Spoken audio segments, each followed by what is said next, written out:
Sa ngalan ng Ama at ng Anak at ng Espiritu Santo.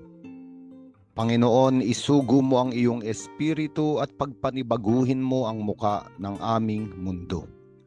Ang mabuting balita sa araw na ito ay mula kay San Mateo, Kapitulo 5, versikulo 17 hanggang 19. Mauunawaan natin ang ebanghelyong ito sa huling salitang sinabi ni Jesus.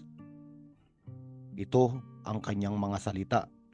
Sinasabi ko sa inyo, kung ang pagsunod ninyo sa kalooban ng Diyos ay tulad lamang ng pagsunod ng mga tagapagturo ng kautusan at mga pariseyo, hinding-hindi kayo makakapasok sa kaharian ng langit.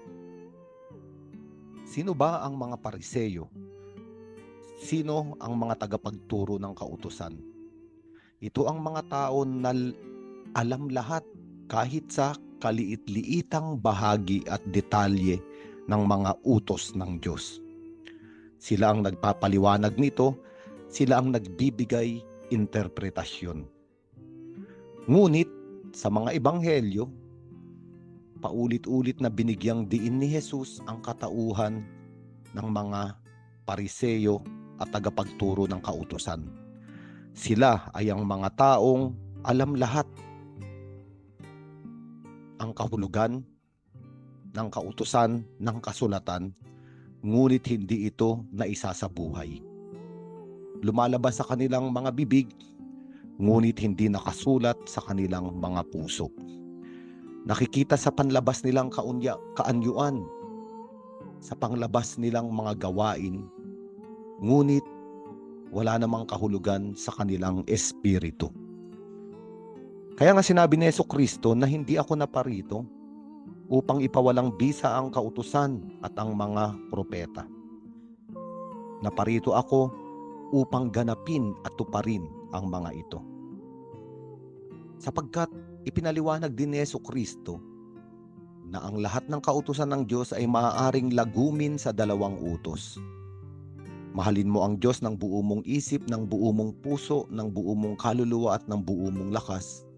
At mahalin mo ang iyong kapwa tulad ng iyong sarili. Sa makatuwid, sinasabi ni Jesucristo na ang kabuuan ng lahat ng kautusan at mga propeta ay pag-ibig. At ito ay pag-ibig sa Diyos at pag-ibig sa kapwa. Na totoo namang naganap kay Jesucristo, lalo pangat nung siya'y ipinako sa krus. Makikita natin na ibinigay niya ang lahat-lahat para gawin ang kalooban ng Ama. At ano ang kalooban ng Ama? Na iligtas ang sangkatauhan. Iligtas ni Jesus ang kanyang kapwa, tayong lahat. Kaya nga, itong ebanghelyong ito ay patungkol sa ating buhay. Gayon din ang sinasabi sa atin ng Panginoon. Lahat ng kautusan ng Diyos ay kautusan ng pag-ibig. At tayo ay inaanyayahan na totoong ibigin ang ating Diyos at makikita ang pag-ibig natin sa ating Diyos sa pamamagitan ng pag-ibig natin sa ating kapwa. At ang lahat ng ito ay hindi kinakailangang maging panlabas lamang o mga salitang namumutawi sa ating bibig. Higit sa lahat, ang pag-ibig sa Diyos at pag-ibig sa kapwa nawa ay maiukit sa ating puso, maisulat sa ating espiritu at mabanaagan sa ating kaluluwa. Tayo ay inaanyayahan ng Panginoon na totoong maniwala na naganap ang kautusan ng Diyos noong tayo ay kanyang inibig, noong tayo ay kanyang pinatawad, at noong tayo ay ibinalik niya sa ating ugnayan sa Diyos Ama sa langit. Sa ngalan ng Ama at ng Anak at ng Espiritu Santo.